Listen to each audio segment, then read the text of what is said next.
Capelania hospitalar. Gente, a capelania hospitalar é aquela realizada nos hospitais e também nas casas de saúde pública ou privada, tá bom, pessoal?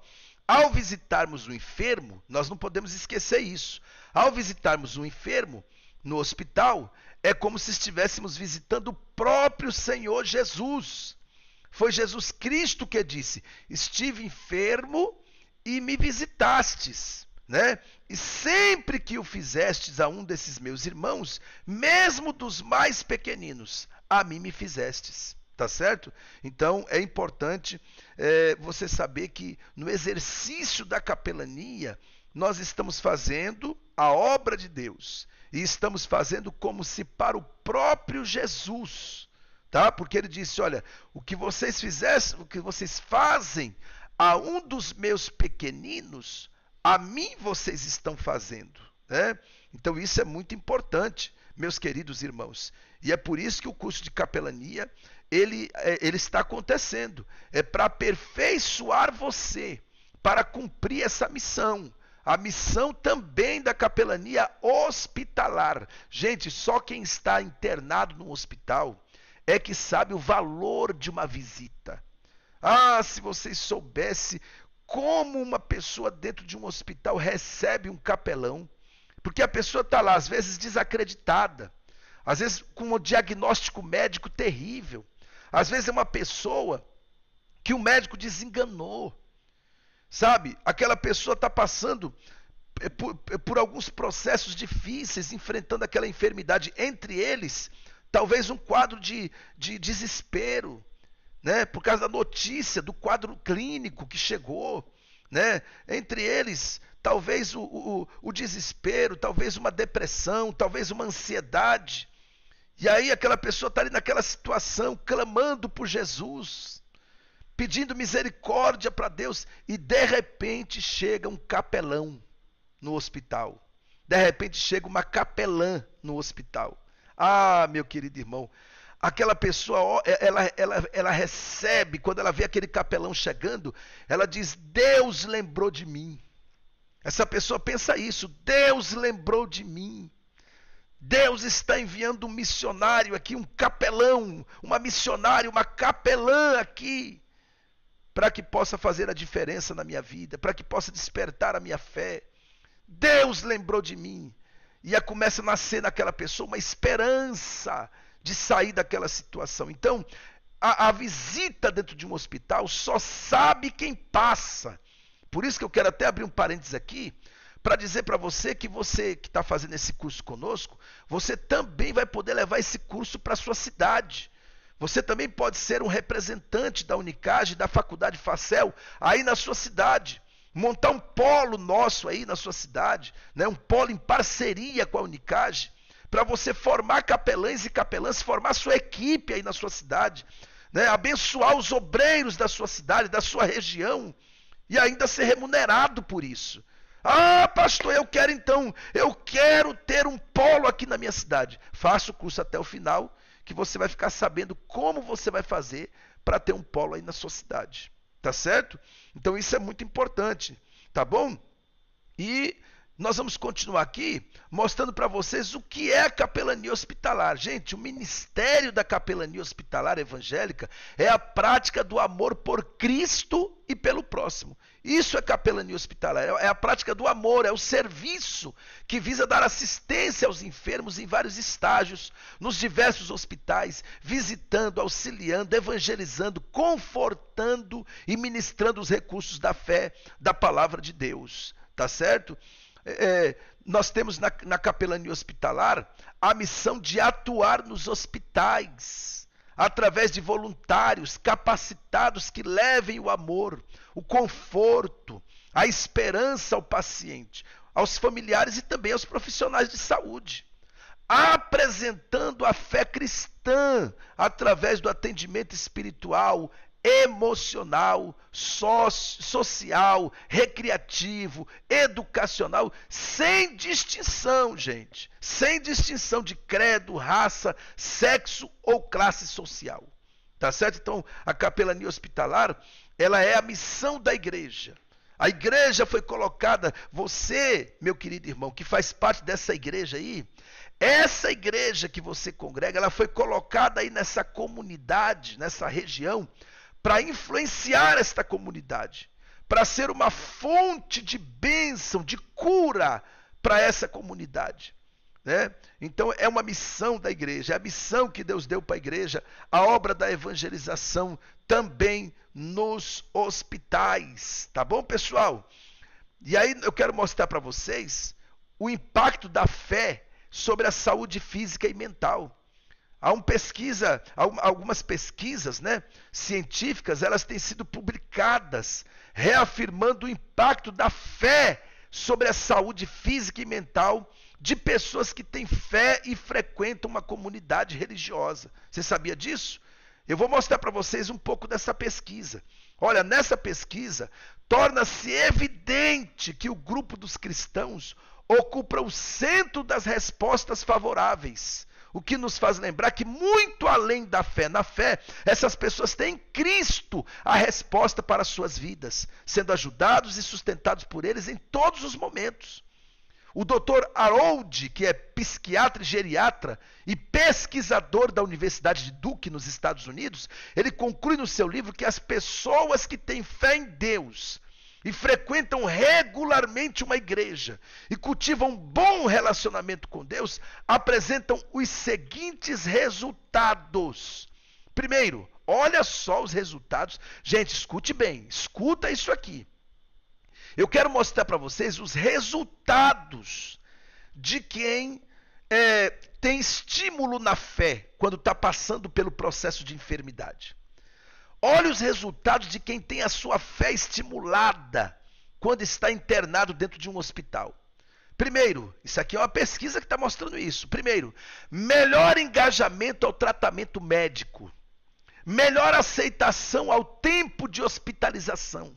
Aumento da imunidade orgânica, pressão arterial mais instável, menos problemas estomacais e de cólon, menos dor, menos índices de ataque cardíacos, menos tempo de recuperação de cirurgia, níveis mais baixos de estresse, menores índices de depressão e ansiedade, maior autoestima e menores níveis de ansiedade. Entendeu, gente? Então, olha quanta coisa acontece na vida de uma pessoa que tem uma assistência religiosa, na vida da pessoa que recebe uma visita, que recebe uma oração, que tem a sua fé estimulada. Olha, eu sou capaz de dizer que a visita de um capelão dentro de um hospital, ela pode mudar a história de uma pessoa. Isso é muito importante, tá? Mas, pastor, como se comportar um capelão no hospital? Gente, preste bem atenção nisso aqui. A instituição hospitalar, ela busca a cura do paciente. É necessário que o capelão respeite o ambiente e a estrutura do hospital. Isso é, o capelão deve trabalhar dentro das normas estabelecidas pelo hospital. Então, uma das coisas importantes que nós capelães temos que aprender é que se eu estou fazendo um trabalho de assistência religiosa em um hospital, como eu já fiz aqui várias vezes em São Luís, eu vou mostrar para vocês, inclusive, um vídeo, onde eu estou, daqui a pouco eu vou mostrar para vocês um vídeo onde eu estou dentro do hospital, orando pelos enfermos, o hospital do câncer, né? Então, deixa eu explicar uma coisa para vocês. Uma vez que eu estou apto a entrar no hospital e fazer esse trabalho, eu tenho que conhecer as regras do hospital, eu tenho que respeitar as normas estabelecidas pelo hospital, tá certo? Porque eu sou um capelão, e o capelão ele tem que andar na linha, né? Então é importante você buscar esse conhecimento. Outra coisa, como evangélico, a Constituição brasileira nos dá direito de atender os doentes. Eu mostrei para vocês e durante essa semana eu vou mostrar para vocês várias leis que nos autorizam a fazer o trabalho da assistência religiosa. Tá? Então, como evangélico, a Constituição brasileira nos dá direito de atender os doentes. Porém, gente, esse direito não é um direito absoluto. Isso é, devemos fazer nosso trabalho de forma que não atinja os direitos dos outros, tá bom? Porque os direitos dos outros começam, o meu termina onde começa o dos outros, né? Então eu tenho que respeitar o direito das outras pessoas também, o espaço das outras pessoas também, tá certo? Como capelão, o que eu devo fazer na visita hospitalar, gente? Ó, primeiro, gente, como capelão eu devo apresentar-me adequadamente. O capelão, gente, ele tem que se apresentar de forma adequada. Não é obrigado você adquirir essa farda, mas é bom você adquirir essa farda, para que você possa fazer seu trabalho fardado, para que você possa fazer o seu trabalho e as pessoas reconheçam você como uma autoridade. Deixa eu dizer uma coisa para vocês, existe um negócio que chama-se gatilho mental da autoridade. Toda pessoa tem isso na mente. Gatilho mental da autoridade. O que é o gatilho mental da autoridade, pastor?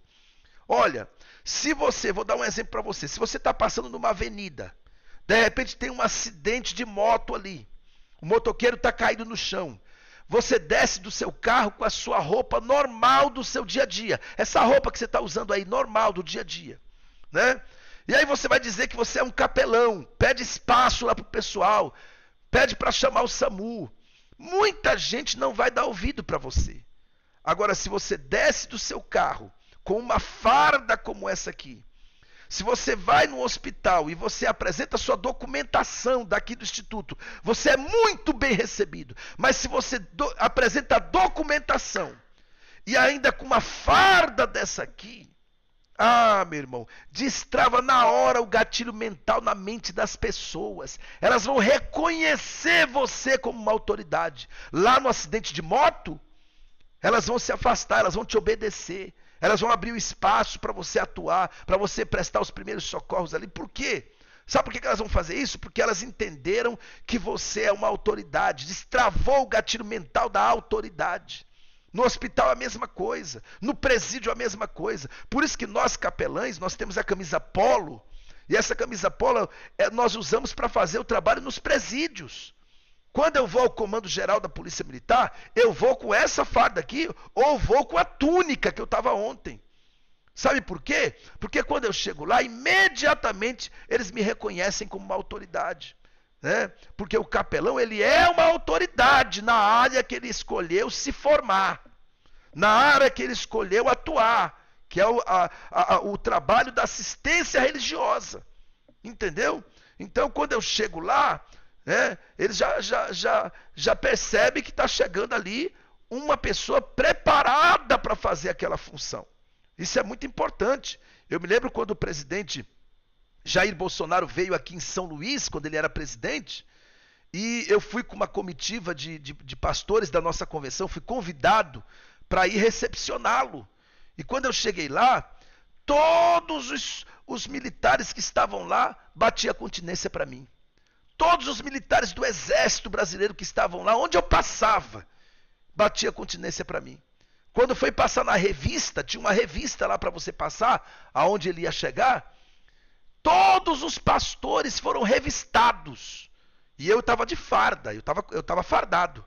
Quando chegou a minha vez de ser revistado, eu até fiquei, pronto para ser revistado. O rapaz falou, o senhor é o quê? Eu disse, eu sou capelão. Ele disse, não, o senhor não precisa, pode passar. Entendeu? Então, eles reconhecem você como uma autoridade. Isso é muito importante. Uma autoridade na área que você escolheu se formar. Tá certo? Então, como capelão, gente, nós temos que respeitar o espaço dos outros enfermos. Tá? Como capelão, nós temos que estar sempre levando folhetos para deixar com as pessoas atendidas.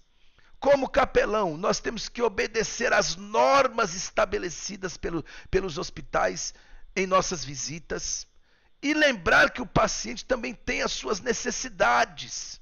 Portanto, gente, o conselho que eu deixo para vocês é o seguinte: ouça o paciente. Olha, o capelão, eu disse para vocês ontem, na primeira aula, que o capelão tem que ser um bom ouvinte. Nós, quando vamos fazer o trabalho da capelania, nós temos que ouvir as pessoas. Eu fiz um curso lá no Rio de Janeiro chamado... eu fiz um curso de coach, lá com o pastor Bruno Monteiro, lá em Maricá, no Rio de Janeiro, no Instituto Liderando com Excelência, Liderança de Excelência, uma coisa assim. E já faz muitos anos que eu fiz esse curso lá. E lá nós estudamos uma ferramenta chamada conexão de rapport.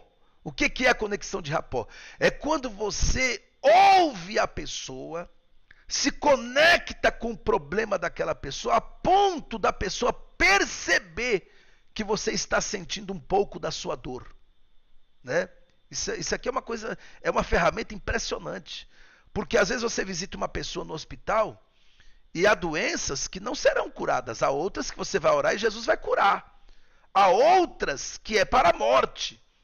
E talvez você vai lá, faz uma oração, dá uma palavra, ouve a pessoa, e quando você sai, você não resolveu o problema daquela pessoa. Mas só de você se conectar com o problema daquela pessoa, a pessoa vai dizer assim: puxa vida, realmente ele parou para me ouvir. Ele se conectou com o meu problema. Ele chorou junto comigo. Ah, meu irmão, isso não tem preço, gente. Isso não tem preço. Então, na capelania hospitalar, você tem que ser um bom ouvinte. Ouça a ponto de se conectar com o problema daquela pessoa e, se possível, chorar com ela, porque a Bíblia diz que nós temos que chorar com quem chora, né? Às vezes nós queremos só se alegrar com quem se alegra, mas a mesma Bíblia que diz que nós temos que nos alegrar com quem se alegra, também diz que nós temos que chorar com quem chora. Então isso é muito importante, tá certo, pessoal? Vamos continuar aqui a nossa lição. O capelão, ele vai ao hospital em nome de Jesus. Portanto, ele deve mostrar sempre amor, carinho, levando conforto, confiança e esperança. Olha, gente, eu quando chego no hospital, eu chego para trazer algo de Deus. Então eu não vou chegar lá murmurando, reclamando, eu não vou chegar lá colocando defeito no hospital, reclamando do ar-condicionado, reclamando da mesa, da cama, da maca. Não! Da alimentação, não.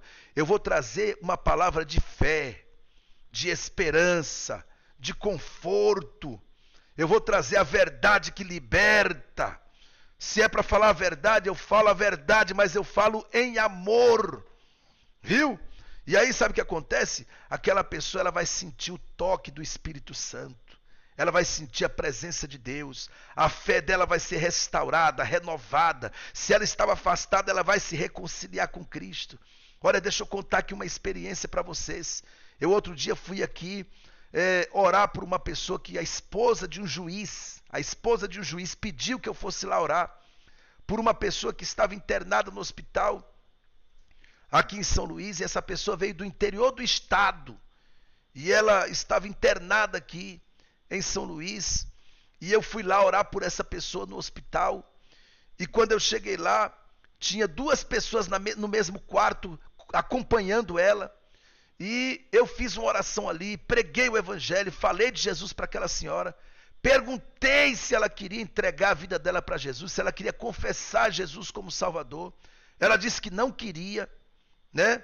E aí eu fiz a minha parte, depois agradeci a todos que ouvi ela conversou comigo, contou um pouco da sua história e tudo, eu aconselhei ela dentro da palavra de Deus, e depois eu saí da sala para ir embora. Quando eu saí, a filha dela saiu correndo atrás de mim e veio falar comigo e disse: pastor, eu queria falar com o senhor, pastor. Eu disse: o que foi?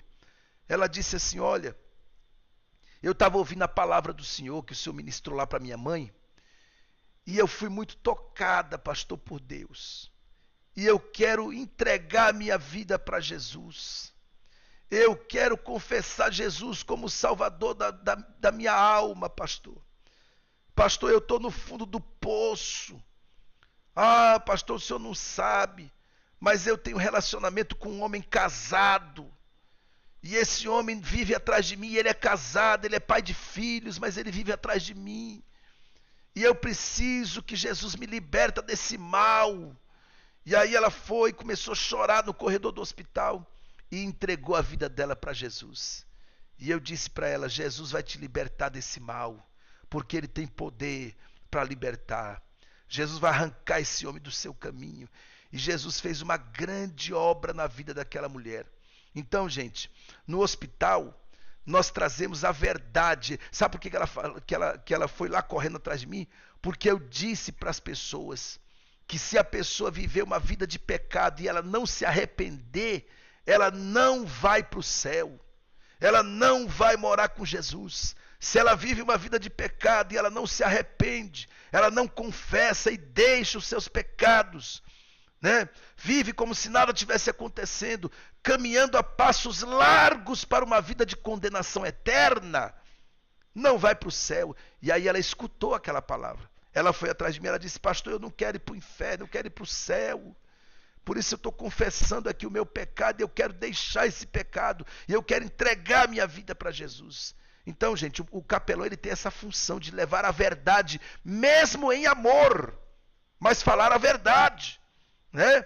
Outra coisa, o capelão tem que tomar sempre cuidado para evitar contato com doenças contagiosas, mas sempre cuidadoso também para não ofender o paciente, porque às vezes tem gente que por causa de uma doença contagiosa, faz com que tenha nojo das pessoas, e não pode, porque aí você vai constranger as pessoas, tá certo? Então, tenha cuidado com doenças contagiosas, mas cuidado também para não ofender o paciente, tá? Como capelão, o que eu não devo fazer? O que é que eu não devo fazer, pastor, no hospital? Primeiro, se estiver doente, não visite. Não leve doença para dentro do hospital, tá?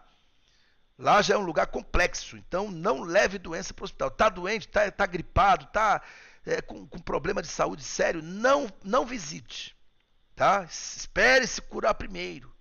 Segundo, não fale de suas experiências hospitalares. Lembre-se que você é um capelão e não paciente. Viu? Fique sabendo disso, porque tem gente que, né, começa a falar das experiências hospitalares. Ai, porque um dia eu fiquei internado também, sabe? Eu fiquei aqui nesse hospital que você tá. Ai, meu Deus do céu. E critica o hospital e coisa. Não faça isso, tá? Você está lá para falar de Jesus. Coisa boa é falar de Jesus, viu?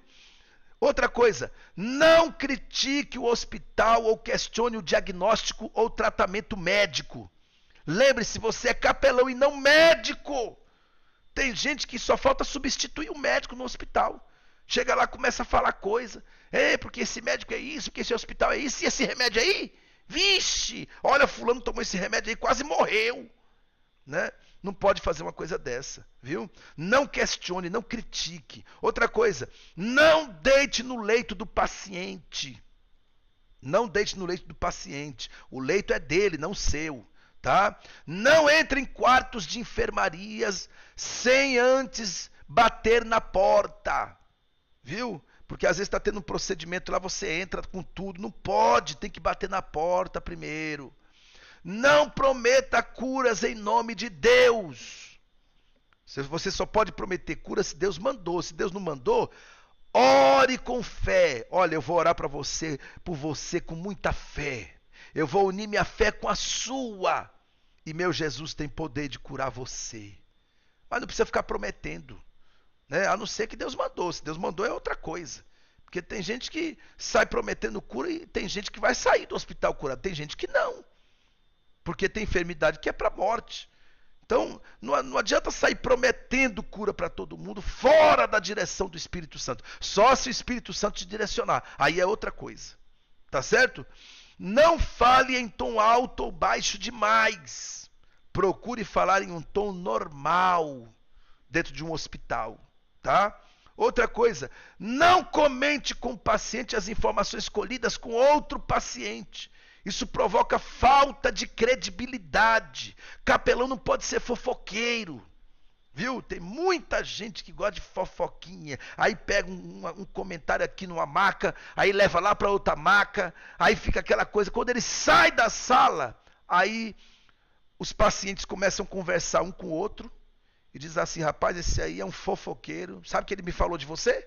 Falou isso, isso, isso, isso. Rapaz, ele me contou toda a sua história. Isso aí é um fofoqueiro. Então não pode. Não pode. O fofoqueiro, ó, corta a língua. Viu? Para não falar demais. Não pode fazer isso, tá bom? Outra coisa, pacientes terminais. Ao visitar um doente terminal, temos que descobrir nos primeiros momentos, em conversa com parentes e até ouvi-lo, se ele está lúcido e se pode conversar, qual é o estágio que ele está vivendo, né? Nós temos que saber como que está aquele paciente, para você saber se ele está lúcido, se ele está te ouvindo. Às vezes, e cuidado com o que fala perto de quem está ali. Às vezes está ali, está na UTI, mas está lúcido. Só não está falando, mas está te ouvindo. E aí você tem que ter cuidado com o que você fala ali. Existem algumas reações de pacientes diante da morte. Primeiro, negação. Essa é a primeira reação. Ele nega que está doente, nega que pode morrer. E esse é o momento que a família é desafiada a estar o mais perto possível. Depois tem uma outra fase da pessoa que está em situação difícil, né? Depois vem a fase da revolta. Depois que ela se convence que é verdade, que ela está doente, a pessoa passa a se perguntar: por que eu? Por que Deus deixou acontecer isso comigo? Eu mereço isso. E aí vem aquela fase da revolta, né? Isso é muito terrível, essa fase. E o capelão tem que estar preparado para lidar com isso, tá? Depois vem a terceira fase, a barganha. Depois de descarregar sua revolta, ela começa a imaginar: ah, se pelo menos eu pudesse fazer isso ou aquilo antes de partir. Ela tenta negociar, é o momento da chantagem. Depois vem a outra fase, que é a fase da depressão. O paciente se desinteressa por tudo e praticamente se entrega a uma situação, fica desanimado, perde a vontade de viver. Ah, irmãos, não é fácil. Depois vem a outra fase, que é a aceitação. É aquela fase que a pessoa começa a aceitar a realidade e tal, né? Ali tudo fica mais fácil para cuidar daquele paciente, porque ele começou a aceitar a realidade dele. Ele entendeu que ele realmente está enfermo, que ele tem que lutar pela vida, né? Então, essas fases, elas precisam ser acompanhadas pelos capelães. Isso é muito importante. Os pacientes na UTI. A UTI, gente, ela nasceu da necessidade de oferecer suporte avançado de vida aos pacientes agudamente doentes que porventura tenham chance de sobreviver. É um ambiente de alta complexidade. O capelão pode ter acesso à UTI, tá certo? Mas ele precisa conhecer as regras. Ele precisa, às vezes, tem lugar que você vai ter que vestir uma roupa especial, tem lugar que você vai ter que tirar a aliança do dedo, lavar as mãos para entrar, lavar as mãos para sair, né? Então tem que conhecer as regras da UTI do hospital, perguntar, se informar, né? Outra coisa, a oração no hospital. A oração em hospitais, nós temos que atentar para algumas coisas importantes. Primeiro, se você vai orar em grupo, é uma pessoa só orando, os outros concordam. Tá certo? Por quê? Porque a pessoa precisa ouvir a oração de uma pessoa. Porque a pessoa que está enferma ali, quando ela ouve a oração, a fé dela é estimulada. Então quem está enfermo, o paciente, ele precisa ouvir a oração de quem está orando. Então um ora e os outros concordam, tá? Segundo, voz suave. Não precisa gritar. Não precisa fazer encenação. Olha, sem encenação. A oração, gente, ela é feita de forma normal. Faça tudo normalmente. Qualquer alteração pode prejudicar as emoções do paciente. Tudo isso nós temos que observar. Eu quero dizer para vocês que eu fiz 135 dias de campanha dentro do Hospital Dutra. Eu já fiz campanha aqui no Aldenor Abelo. Eu já fiz campanha aqui no Hospital Dutra, aqui em São Luís. Quem é de São Luís sabe o que eu estou falando, né? E eu vi Deus curar um homem com câncer, que estava em fase quase que terminal do câncer. Já tinha arrancado o intestino, o estômago. Ele já tinha arrancado o estômago, o médico arrancou o estômago dele. Arrancou uma parte do intestino. O câncer virou metástase, se espalhou pelo corpo. E todo dia, eu fiz 135 dias de campanha. Todo dia eu ia lá, colocava a mão na cabeça dele, repreendia a enfermidade. Ah, irmão, sabe o que aconteceu? Jesus curou o homem. Jesus curou o doutor Dagoberto. Hoje ele não tem estômago, Hoje ele não tem uma parte do intestino, mas é um advogado, trabalha, come de tudo, porque Jesus curou ele. Tá certo? Então isso é muito importante. A gente não desistir dessas pessoas, orar por elas, né? E eu me lembro que um dia, isso aqui é muito importante, eu preciso que você ouça isso aqui. Eu preciso que você ouça isso aqui. Eu me lembro que um dia eu estava fazendo a visita lá dentro do hospital, aí eu entrava nos outros quartos para orar. E aí um dia eu entrei num quarto e fui orar por uma mulher.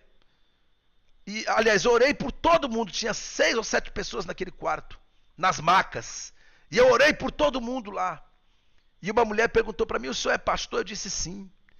Aí demorou mais um pouco, ela perguntou de novo, o senhor é pastor mesmo? Eu disse sim, sou.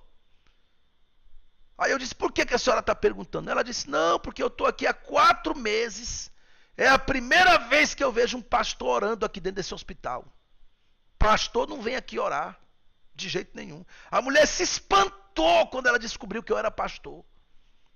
Por quê? Porque hoje os pastores, eles querem ficar só atrás das mesonas no escritório, com aqueles abajur bonito, aqueles lustre pendurado, né? Aquelas salas chique, bonitas, cheias de bandeira, mas não quer cumprir o chamado, não quer cumprir a missão, não querem ir para os hospitais, não querem ir para as ações sociais. Eles mandam ir, mas não querem ir. Isso aí, irmãos, a igreja precisa, os pastores, nós pastores, precisamos entender que o próprio Jesus disse assim, olha, o que queres que os outros façam, fazeis vós também. Se eu quero que a minha igreja evangelize, eu também tenho que evangelizar. Se eu quero que a minha igreja faça ações sociais, eu também tenho que fazer. Isso é muito importante, tá bom? O pedido de oração dentro do hospital, peça para aquela pessoa, coloque aquela pessoa na mão de Deus. E se o enfermo quiser orar, deixe ele orar junto com você. Deixa eu mostrar para vocês aqui um trabalho nosso no hospital. Deixa eu mostrar para vocês aqui, dá uma olhadinha nisso aqui. Olá, meus queridos capelães e capelãs, eu estou passando para dizer para vocês, mais uma vez, que esse é o trabalho do capelão, do servo de Deus, da serva de Deus. Nós estamos aqui no hospital, eu não vou mostrar aqui o rosto das pessoas, mas nós estamos aqui orando por essas pessoas. Eu estou junto com o pastor Márcio, que é capelão também, e o capelão ele tem que se dispor a fazer esse trabalho. Esse trabalho é muito importante. Aqui nós estamos no Hospital Adenor Abelo, em São Luís, Maranhão, fazendo esse trabalho que é o trabalho do capelão, que inclusive aqui no Maranhão, além das leis federais que já existem, que autorizam o capelão a fazer esse trabalho tão maravilhoso, pregando o evangelho, ganhando vidas para Jesus, orando por essas pessoas, estimulando a fé na vida dessas pessoas, é o trabalho da assistência religiosa. Além disso, nós temos uma lei, um decreto do governador do estado, que autoriza os capelães, que dá liberdade aos capelães a estar dentro dos hospitais públicos e privados para fazer esse trabalho da assistência religiosa. E também nós não podemos esquecer que existem leis federais que amparam o exercício da assistência religiosa. Então você capelão, você capelã, vá ao hospital da sua cidade, faça esse trabalho, se apresente como capelão, procura assistente social, procura recepção, se apresente como capelão e faça esse trabalho, porque tem muita gente precisando das suas orações, tá bom? Deus abençoe a todos, em nome de Jesus. Capelania fúnebre. Capelania fúnebre. O que é, pastor, a capelania fúnebre? Gente, deixa eu falar uma coisa para vocês. Existe algo chamado cerimônia fúnebre. O que é a cerimônia fúnebre? É um protocolo com rituais ou liturgia de culto. É aquele culto fúnebre que a gente faz quando morre uma pessoa, né? Onde se dá pela morte de um ser vivo, respeitando seus vários aspectos culturais. Então, o capelão fúnebre, né? Ou o capelão, ele é um agente religioso presente também num sepultamento, que leva aos enlutados presentes no velório, no momento de dor e de perda dos seus familiares, uma palavra de consolo e de conforto baseado na Bíblia, viu? E eu quero dizer uma coisa para você, depois que você concluir esse curso, você vai ser muito procurado, para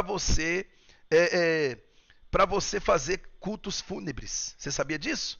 Então eu vou deixar aqui para vocês algumas dicas sobre a cerimônia fúnebre. Primeiro, se você puder, compareça ao local da cerimônia fúnebre antes do evento, antes de começar o período da cerimônia fúnebre, para você observar, cumprimentar as pessoas. Outra coisa, fale com todos presentes com discrição, né? Procure identificar os parentes do falecido, né? Para você poder cumprimentá-los, desejar meus pêsames, né? Desejar meus sentimentos, né? Saber o momento certo para começar uma cerimônia fúnebre, tem que ficar atento. Uma vez que você está direcionado pelo Espírito Santo, você consegue perceber a hora certa de começar. Já está todo mundo aqui? Vamos iniciar. Outro dia eu fui fazer uma cerimônia fúnebre 2 horas da manhã, numa comunidade perigosa. Mas eu fui. Quando eu cheguei lá, fiquei um pouquinho lá com a família. Daqui a pouco eu disse, olha, vamos começar? Vamos chamar todo mundo na rua, na rua. Na rua, o caixão estava num salãozinho bem pequenininho, que só cabia o caixão lá dentro. E as portas totalmente abertas. Aí na calçada ali mesmo eu fiz a cerimônia fúnebre. Viu? Então tem que saber a hora certa de começar. Sempre se reportar com o nome do falecido. Tá? É importante você citar o nome do falecido durante o seu sermão. Entendendo que a fala é para os vivos. Tá? Cuidado com a higiene. Tá? Seu sermão deve ter em torno de 10 a 15 minutos. Né? O capelão não pode falar demais numa cerimônia fúnebre. Né? Se houver sepultamento, evite demorar na hora do enterro. Porque tem gente que começa a falar demais na hora do enterro. E aí, meu irmão, fica difícil. Né? Não pode. A cerimônia fúnebre é uma das mais importantes oportunidades ministeriais para o capelão. Por quê? É um momento não apenas de consolação e encorajamento, mas também de construção e aprofundamento de relacionamento com os familiares e amigos do falecido. Ao saber da morte de alguém, o capelão é importante que ele faça um telefonema imediato para aquela família, dê meus pêsames, demonstre seus sentimentos e se coloque à disposição daquela família. Tá certo, pessoal? Então, nós temos que observar esses pontos que eu estou citando aqui. Tá? É importante também saber que nesse momento as pessoas geralmente querem expressar seus sentimentos. Então, esteja pronto para ouvir essas pessoas. Expressões tais como Deus ama tanto que levou para si. Ah, Deus sabe que vocês são fortes, por isso ele permitiu isso. Não se usa essas expressões. Ah, esse aí não era crente, já está perdido. Não se usa essas expressões. O foco ali deve ser consolar e confortar aquelas pessoas através da palavra de Deus. Tenha consciência, gente, tenha consciência que a morte, por mais esperada que seja, por mais velha que a pessoa esteja, mesmo tendo convicção da salvação, a morte traz tristeza, traz lágrimas. Outra coisa, não fique ofendido se você foi para a cerimônia fúnebre, chegou lá, a família chamou outra pessoa para fazer a cerimônia fúnebre. Não fique ofendido com isso. Não deixe de estar presente por causa disso. Assegure-lhes a sua disponibilidade. Isso é muito importante. Né? Se você puder anotar informações dos familiares, vai ser importante na hora do seu sermão. A saudação. Ah, eu fui numa cerimônia fúnebre e lá me deram a oportunidade para me dar uma saudação. A saudação tem que ser breve. Tá? Não deixe de orar pela família e pelos amigos. Tá bom? O valor da presença de um capelão é muito importante num local como esse. Tá? O capelão, depois que você se formar capelão, você vai ser muito convidado para hospitais, para o presídio. Já veio gente aqui na minha porta, aqui na minha sala, inclusive agente penal veio aqui, policial penal veio aqui na minha porta, pedir que eu arrumasse uns capelães para ir lá no presídio pregar a palavra, porque ele disse que tinha um presídio de segurança máxima, né? Que lá só estava entrando pessoas de outras religiões, os evangélicos não iam lá. E aí eu coloquei os capelães, fui também, colocamos capelães lá dentro para pregar o evangelho. Então, Deus vai colocar você no lugar certo, na hora certa. Quando você concluir essa formação, você vai ver o que Deus vai fazer na sua vida. Deus vai colocar você no momento certo, na hora certa, para ajudar quem está precisando realmente. Viu? E aí eu deixei para vocês um roteiro da cerimônia fúnebre. Está aí na apostila de vocês. Né? Vocês receberam aí a apostila do curso. Então está aí nas apostilas de vocês um roteiro da cerimônia fúnebre. Gente, imprime essas apostilas. Imprime essas apostilas para você não perder essas apostilas. Porque essas apostilas são uma bênção. Viu? A mensagem apropriada, porque tem muita gente que não sabe nem a mensagem apropriada, né, para uma cerimônia fúnebre e acaba misturando as coisas, traz uma mensagem que não tem nada a ver com aquele contexto, né? Então eu deixei o exemplo aí de uma mensagem também. Paulo considera a morte lucro, Filipenses 1. E aí você pode falar quais são os lucros da morte. Primeiro, veremos a Deus. Segundo, acabou a dor. Terceiro, novo corpo. Quarto, nova casa. Quinto, nova aliança. Viu? Então, está aí o modelo de um sermão, né? E aí eu deixei para vocês também umas lições sobre as fases do luto. Porque existem fases do luto e o capelão tem que acompanhar os familiares nesse período dessas fases do luto. Uma fase, por exemplo, primeira fase, entorpecimento. Geralmente dura algumas horas, alguns dias, algumas semanas, né?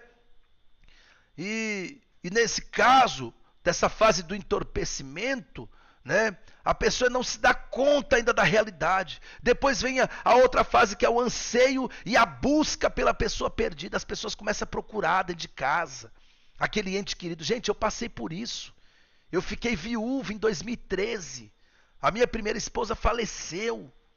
Nós tínhamos 10 anos de casado. Ela casou virgem. Nós casamos na casa do Senhor. Quando ela faleceu, eu tinha crianças pequenas, filhos pequenos com ela dentro de casa. E aí, ela faleceu, ela partiu para o Senhor. Né? Eu passei por todas essas fases. Deus sabe o quanto foi difícil passar por aquela fase.